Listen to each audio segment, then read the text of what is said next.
తిరుపతి జిల్లా శ్రీహరికోటలోని Satish Dhawan space centre నుంచి నింగిలోకి దూసుకెళ్లింది PSLV C-60 rocket. Target, chaser జంట ఉపగ్రహాలను నిర్ణీత కక్షలోకి ప్రవేశపెట్టింది. దీంతో ప్రయోగంలో తొలి అంకం దిగ్విజయమైంది. అతి కీలక మైలురాయికి ఇస్రో కేవలం అడుగు దూరంలో నిలిచింది.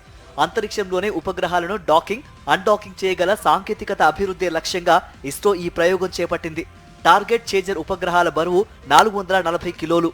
అంతరిక్షంలో 476 కిలోమీటర్ల వృత్తాకార కక్షలో డాకింగ్, అన్డాకింగ్ ప్రక్రియలను జనవరి తొలి వారంలో స్పేస్ డాకింగ్ ఎక్స్పెరిమెంట్ ను ఇస్రో చేపట్టనుంది.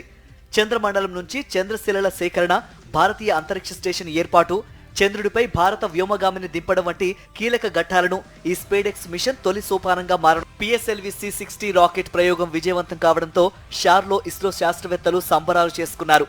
ప్రయోగంలో భాగస్వాములైన సైంటిస్టులను చైర్మన్ సోమనాథ్ అభినందించారు.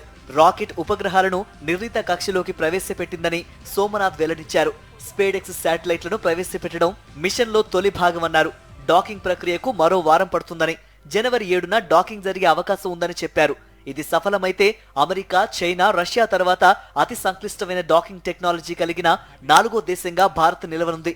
పిఎస్ఎల్వి C-60 రాకెట్ ప్రయోగం విజయవంతం కావడంపై ఇస్రో సైంటిస్టులకు అభినందనలు తెలియజేశారు వైఎస్ఆర్సీపీ అధినేత వైఎస్ జగన్మోహన్ రెడ్డి. స్పేడెక్స్ ఉపగ్రహాలను విజయవంతంగా ప్రయోగించడం అభినందనీయమన్నారు. ఇస్రో మరో మైలురాయిని అధిగమించిందని కొనియాడారు. ఈ విజయంతో మన దేశం అంతరిక్ష టెక్నాలజీలో మరింత దూసుకుపోతుందని తెలిపారు. అంతరిక్ష పరిశోధనలు, భవిష్యత్తులో అంతరిక్ష యాత్రలకు ఇది ఎంతో ఉపయోగపడుతుందని వెల్లడించారు. దేశ అంతరిక్ష సాంకేతికతను అభివృద్ధి చేయడంలో ఇస్రో శాస్త్రవేత్తలు తిరుగులేని విజయాన్ని సాధించారని, వారి కృషిని అభినందిస్తున్నారని పేర్కొన్నారు వైఎస్ జగన్.